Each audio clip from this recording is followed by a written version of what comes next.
তাকদীর নিয়ে প্রিয় ভাইয়েরা বিচলিত হবেন না। আপনার তাকদীরে যা আছে আপনি পাবেন, যা নাই কোশ্চিনকালেও পাবেন না, ফুল স্টপ।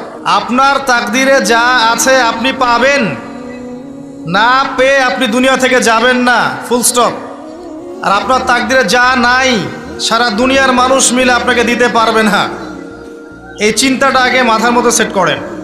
এই দুনিয়ার জীবনে আপনার দুনিয়ার বাড়ি গাড়ি, টাকা পয়সা, রিজিক, ব্যবসা বাণিজ্য, স্ত্রী সন্তান, এগুলোকে নিয়ে এত বিচলিত হওয়ার কিছু নাই। আপনার আমার তাকদীরে যা লেখা হয়েছে এর একটা দানা আপনি বেশি খেয়ে পৃথিবী থেকে যাবেন না। আর আপনার আমার রিজিকে যা আছে তার এক চুল রেখে আপনি দুনিয়া থেকে যাবেন না। এটাই চূড়ান্ত সত্য কথা। আপনি ঘুষ খান আর সুদ খান আর দুর্নীতি করেন আর মানুষের সম্পদ আত্মসাৎই করেন না কেন, যতটুকু লেখা আছে আপনার তাকদীরে এর বেশি আপনি কিচ্ছু পাবেন না। আর আপনি হালালে থাকার জন্য যতই কষ্ট করেন, হালালে আছেন, সবজি বিক্রি করে খাচ্ছেন, আপনি ছোটোখাটো ব্যবসা করছেন, মানুষ আপনাকে দাম দেয় না, আন্ডার এস্টিমেট করে, গরিব বলে, ফকির মিসকিন বলে, কিন্তু আপনার তাকদীরে যা আছে আপনি সেটাই পাবেন, এর বেশি আপনি কিচ্ছু পাবেন। হুয়াল আউয়ালু ওয়াল আখির, আল্লাহ পাক প্রথম এবং আল্লাহই শেষ।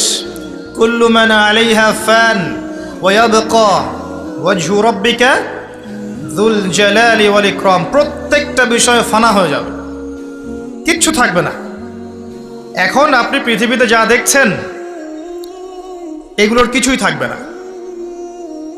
প্রত্যেক মানুষ, প্রত্যেকটা জিন, প্রত্যেক উদ্ভিদ, প্রত্যেক এই প্রাণী, আকাশ, মহাবিশ্ব, গ্রহ নক্ষত্র, চন্দ্র সূর্য, সমুদ্র, পাহাড় পর্বত, বিশ্বনেতা, রাষ্ট্রনেতা, সমাজ নেতা, পরিবারের কর্তা, অর্থনৈতিক নেতা, সবাই মারা যাবে, সবাই শেষ হয়ে যাবে, কিচ্ছু থাকবে না।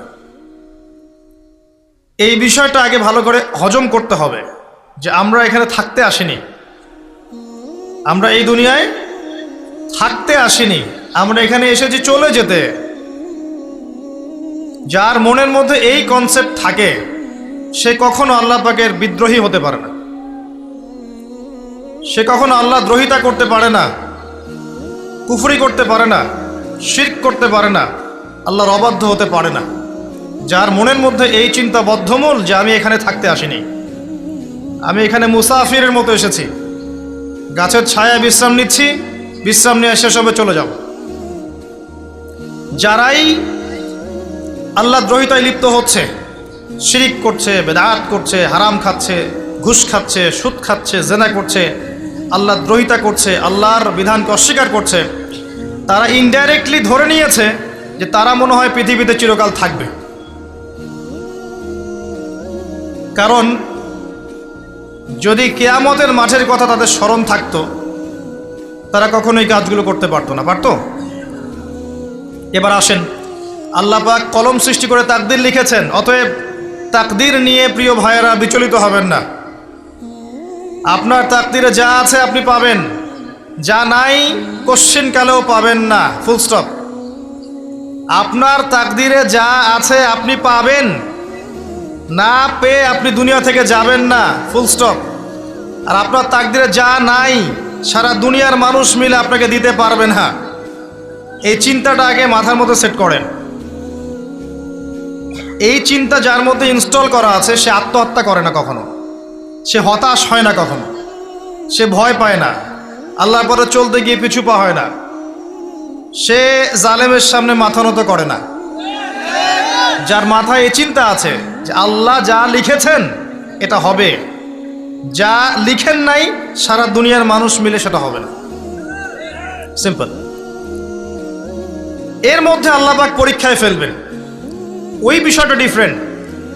আমি অবশ্যই তোমাদেরকে পরীক্ষা করব ভয় দিয়ে, ক্ষুধা দিয়ে, সন্তানের কি ইন্তেকাল দিয়ে, ফসলের ক্ষতি দিয়ে, সম্পদের ক্ষতি দিয়ে আমি পরীক্ষা করব।